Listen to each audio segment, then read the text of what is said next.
My name is Ken Solomon, also known as Keshi Hanta Das, which is my initiated name. I was initiated by the founder of the Hare Krishna movement, His Divine Grace A.C. Bhaktivedanta Swami Prabhupada, that we for short call Srila Prabhupada, so we'll be probably using that term. And tell me about yourself. I was born into a Jewish family, pretty much secular Jewish. My parents were both from New York. My father worked for the federal government, and they moved down to Washington, D.C. in the early 50s. I was born in 1958. Lived in the suburb of Washington, D.C. Um, Graduated high school. My first semester of college, I met some followers of the Hare Krishna movement. And in my second semester, I stopped my studies and moved into the ashram in the temple. And What city was this? this was in Potomac, Maryland, which is a suburb of Washington, D.C. And we'll talk more in depth about that. And you moved to Alachua when? Moved to Alachua in the end of the summer of 1993. Okay. So, by the way, also, please forgive me in advance if I ask questions in a way that doesn't fit for Krishna consciousness. Right. Just, you'll tell me and you'll figure out what's important to you and answer it that way. So, was there, it would help me to understand, what about Krishna consciousness? We've heard two metaphors so far in my interviews. One was rang all my bells, and the one was connected all my dots. But what was it? What is it about Krishna consciousness that works for you in your life? Well, I could kind of backtrack to why I got involved, because that kind of answers the question at least partially. Somehow, and I know I'm not unique in this way, but even from a fairly young age, I was always questioning, like, is this the way it has to be? I have an older brother. He's like 4 or 5 years older than me, and my father was kind of a politically like a liberal. So, and we lived near Washington D.C., so we were kind of like in tune to politics. And again, so I grew up in the late 60s and early 70s. So there was a lot of social change going on, Vietnam War, awareness of the environmental pollution and how that's affecting our planet, and all these different civil rights, social issues, so on and so forth. So I grew up in the midst of that, with an older brother and a father who were fairly politically active. So even like when I was like 10 years old, I went with them down to some of the big protests against the war in Vietnam and so on and so forth. So I kind of at an early age was very introspective, and at the same time thinking like, the world's kind of messed up. I don't want to just like be another cog in the wheel. I want to do something that's going to help change the situation, and also I could see that a lot of people aren't so happy. So I was kind of on a quest even from pre-teens. Then, for example, I became a vegetarian when I was 15 years old, and also used to go backpacking and camping in the mountains with friends. And there was one, I guess, pivotal trip when a friend and I hitchhiked from Washington, D.C. down to the Smoky Mountains in Tennessee. And we were 15 at the time. So in the Smokies, there's bears, and we were hiking the Appalachian Trail. And if you want to camp on the Appalachian Trail, you have to camp in these little shelters, which are three-sided with a chain link fence in the front to, protect you from the bears and protect the bears from us. So you'd meet people, because in the summertime, lots of people camp hiking through.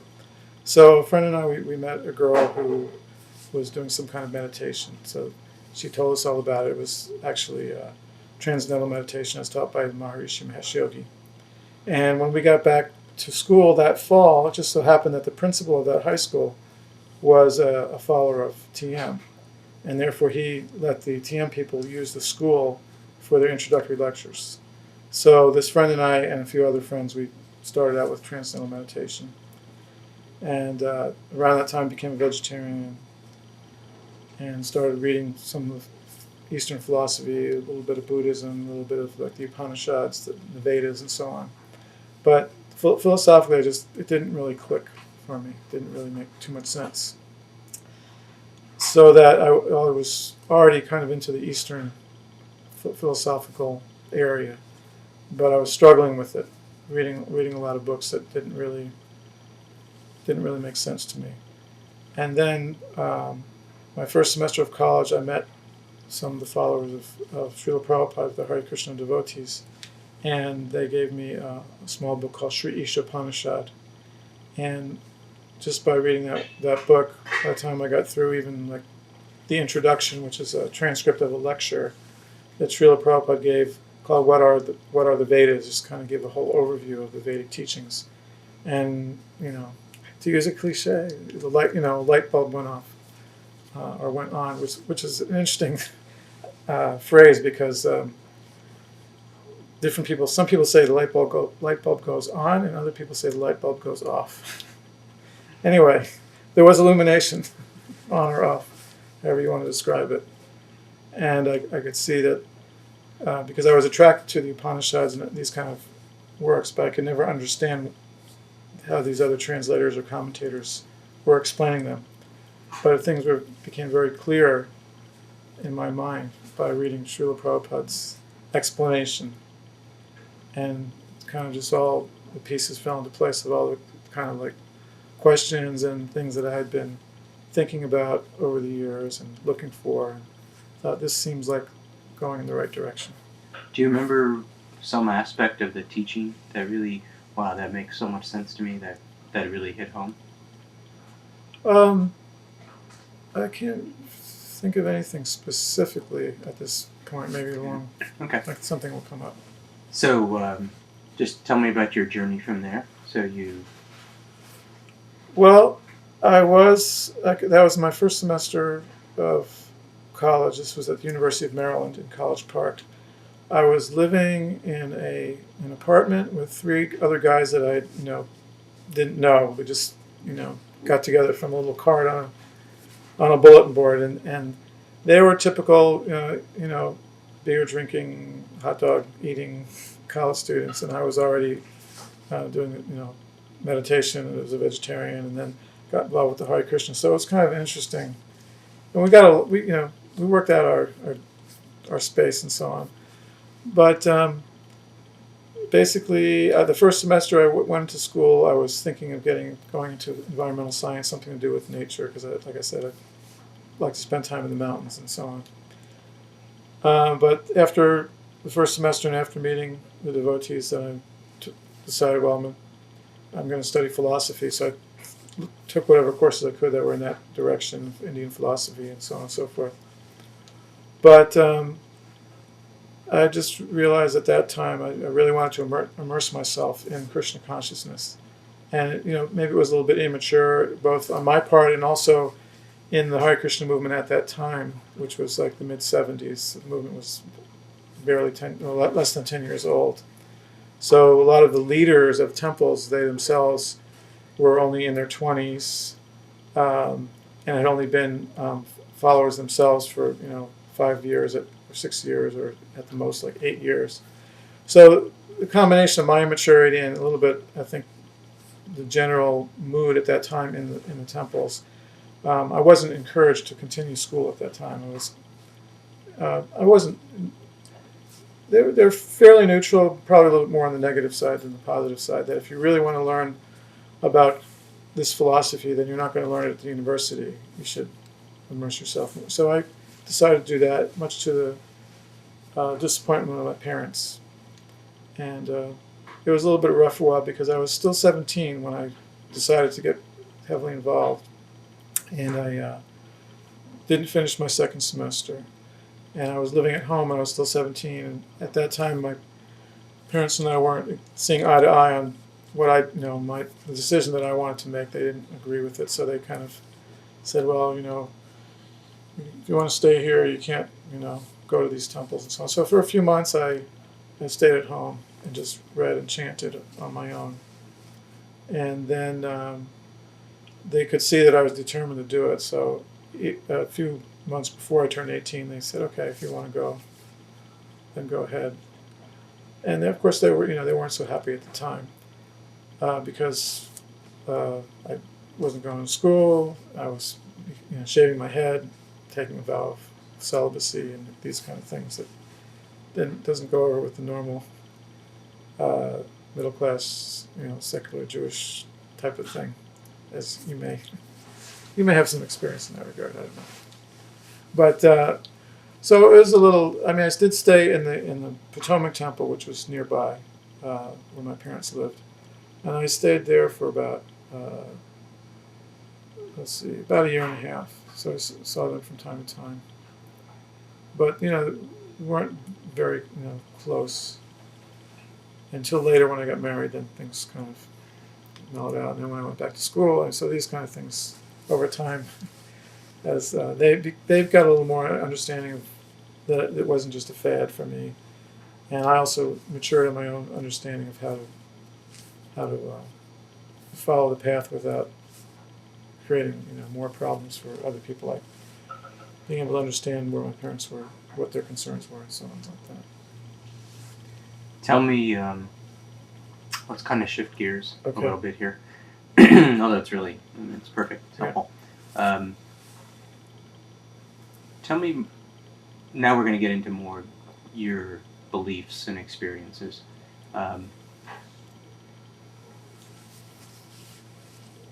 And again, this may be one of those questions that's ill phrased, but what is your concept of God and of a greater spirit?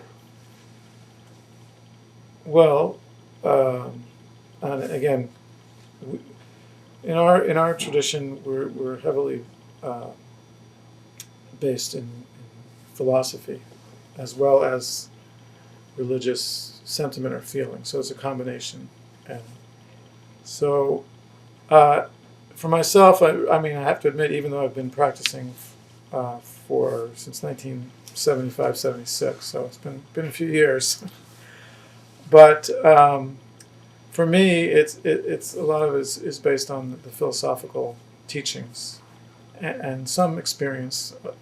But so when I speak in terms of what is my understanding of God or concept of God, it's not like I can't say that I have personally realized all this, but at least this is my belief and this is my understanding from what I've been taught and how I feel, and that is that God is understood as the supreme personality of Godhead. That's the English phrase that our spiritual master uses, and what that means is that the absolute truth is has all the features, has both personal and impersonal. So there is the understanding that God is everything, and that everything is God. But at the same time, God is a person, and although His energies include everything that we see and everything beyond what we see, that energy is ultimately coming from an energetic source, who is ultimately a person who has qualities and many different pastimes and associates and so on and so forth. Is there a time and a place where you feel most connected to God? Yes, there are many different many different situations. Some of the practices that we do, like the chanting, the chanting is done with the beads, like similar to rosary, and you finger the beads and chant out loud. It's called japa.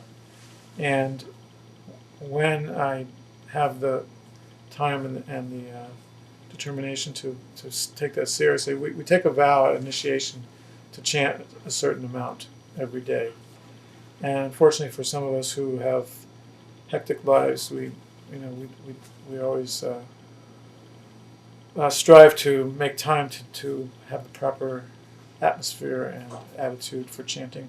And when I do make the time and I do chant intently and concentrate and strive to hear the sound of a mantra, which are the names of God, then that's one time when I feel connected. Also, as I mentioned, for me, studying the philosophy, specifically like the Bhagavad Gita, which means the song of God. So it's Krishna speaking to his friend and disciple Arjuna. So by chanting the names of God and by reading the words of God's teachings, then at the temple there's another form of chanting called kirtan, which is congregational chanting with the instruments and chanting and dancing in the temple. That's another time. And then associating with other devotees and discussing the pastimes of God and the philosophy. Those are kind of one type of experience. And then this, connecting back to feelings that I've had from being very young, I also feel very close to God in nature. In nature, and seeing the beauty of nature as being the energy of God, and remembering Him that way as well. Is there? Do you have a favorite teaching? Can you tell me from the Vedas? Am I saying that right? Yes. Do you have a favorite teaching that really guides you or resonates with you that you can tell us? Well, it's from the Bhagavad Gita. Where Krishna he's really extending himself in terms of explaining how there are different ways to approach him, but ultimately it's through love, and that he's revealing that path to everyone, how to approach him, and how he will accept us, and how he will help us in that loving relationship. Is there an actual quote that? Well, there's many. I'm trying to think of. I'm working on some projects with Bhagavad Gita, but I haven't really. I'm just kind of rusty on my chapter and verse. But basically, he talks about. There's a paraphrase God. He says about that through devotion, then one can easily approach him, and he will reciprocate with love. Do you feel, of course you were so young when you came in to the practice. Right. But do you feel like your life has changed as a result of your beliefs and your practice? Well, yes. I mean, the changed in the sense that up until I got involved, I was always, looking for a path in life. And so I'm not saying I've reached the destination, but at least I know that I'm on the path. And I think that's quite. I mean, I think that's quite an achievement for humans to actually feel that they're on a path that they have faith in, and that they feel is bringing them to God.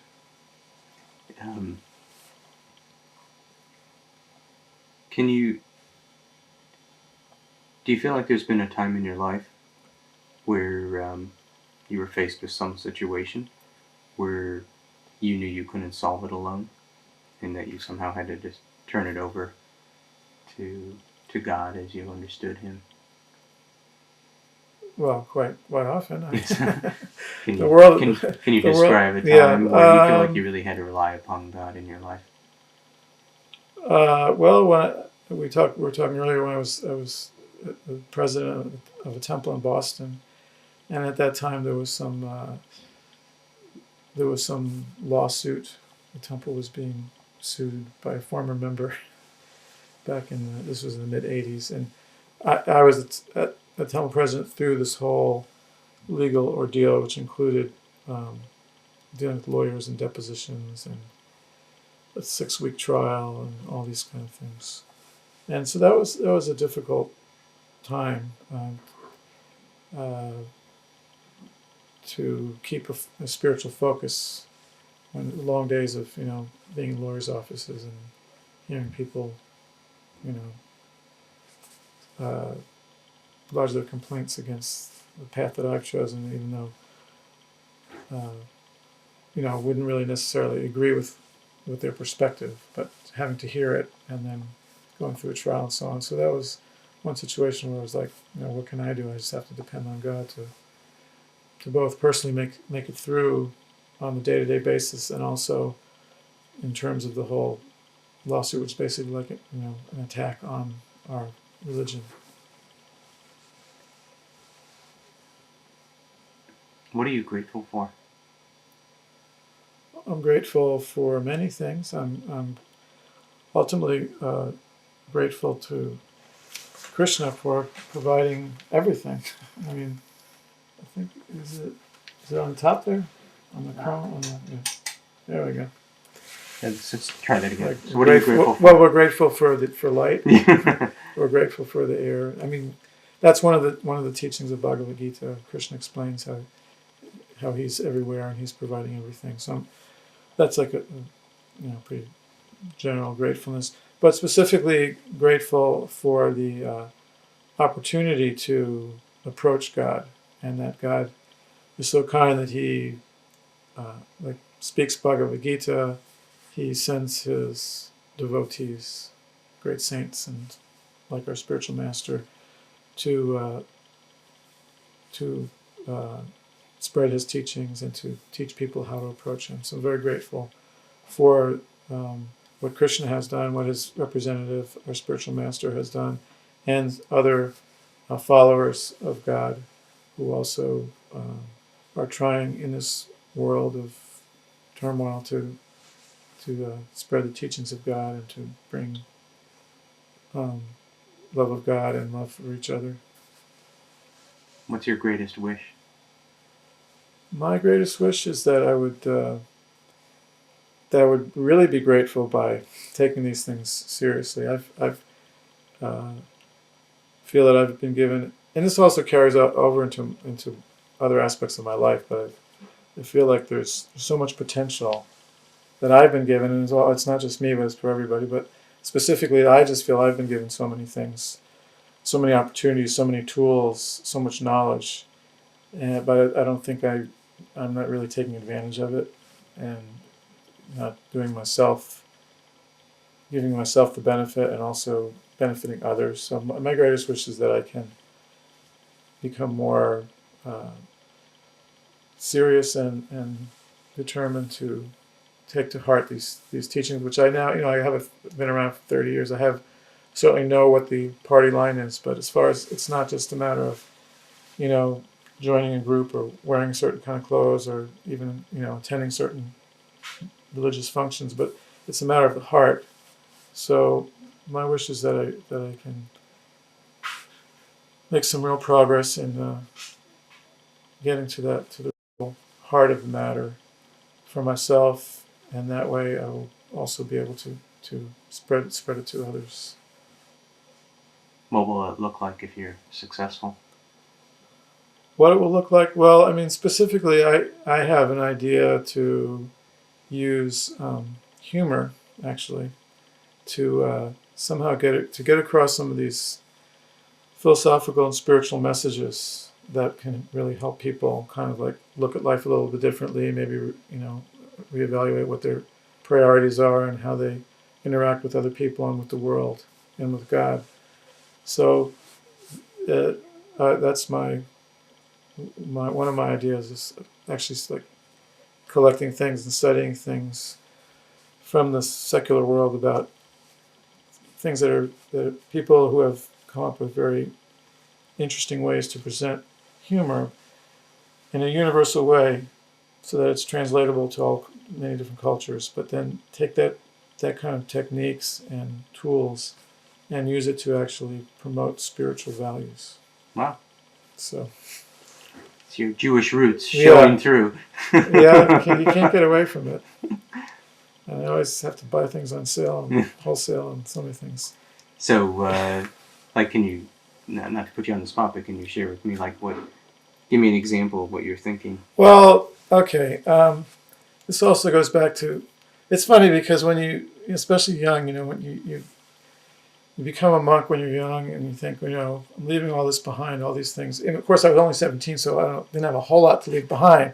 but still, there's your upbringing and different things. So before I became involved with Hare Krishna, I was into playing the banjo, and not so much bluegrass like Earl Scruggs, but more like the old time, like out in the mountains there.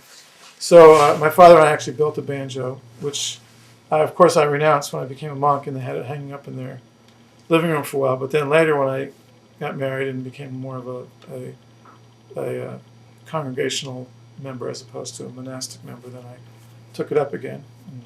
So there's a traditional song, and actually it was a little skit called the Arkansas Traveler, and the song actually I was also using the cartoons. It was one of those kind of classic American tunes. So there's this little skit where there's two people. One guy's either playing the fiddle or a banjo, and he's kind of like the country guy. And then there's the city slicker that comes along, and there's an exchange, and there's also music involved. So I wanted to develop something called the Alachua Traveler, because that's where we live, and it's going to be like the same kind of a skit, but it's going to have the philosophical undertone. Because in the end of the traditional Arkansas Traveler, the city slicker keeps making fun of the country bumpkin, but he keeps getting lost. And so at the very end, one version is where the city guy says, you're the stupidest fellow I ever met. And then, of course, the country guy always comes back with a retort that shows that he's really smart. He says, well, that may be, but at least I'm not lost, because he's like, this whole thing is he's. So anyway, there's certainly analogies you can do, make about people in life, and that people who are lost, people don't know where they're going, and so on and so forth. So it's in a seed form. That's just one little idea. That there's many. I just write down funny little observations and little phrases that I hear on the radio or other media, and just making a big collection. And a few friends that I have, other devotee friends, are also interested in doing this kind of thing, so we're working on something. That sounds great. Yeah. It's so funny. I've been, I forget whose album it is. Michelle Schacht or somebody has an album called Arkansas Traveler. Mm. And I've been doing one of the jokes with Carl this week, which is yeah. the traveler says to the country guy, lived here your whole life? Says, don't know, not dead yet. Yeah. This is what album is it? It's either Michelle Schacht or it's one of the like folk singer types. I'll have to look. I have it at home. It's called, the name of the album is Arkansas Traveler. Oh, maybe you can email me or something. I didn't know it was a classic routine. It is. It was. I forget. It was back in, I don't know whether it was like vaudeville or something. It goes way back in Oh, it sounds great. I look forward to. Look forward to that. Well, one last question for you, which is, we made your portrait, and it'll be in whatever I create, exhibition, whatever. And what do you want people to know about you? If there was just a few sentences underneath your portrait, what's that I'm a philosophical kind of guy with a sense of humor. That's if I had to sum it up, that's basically it. Great. Thank you very much. Okay, thank you.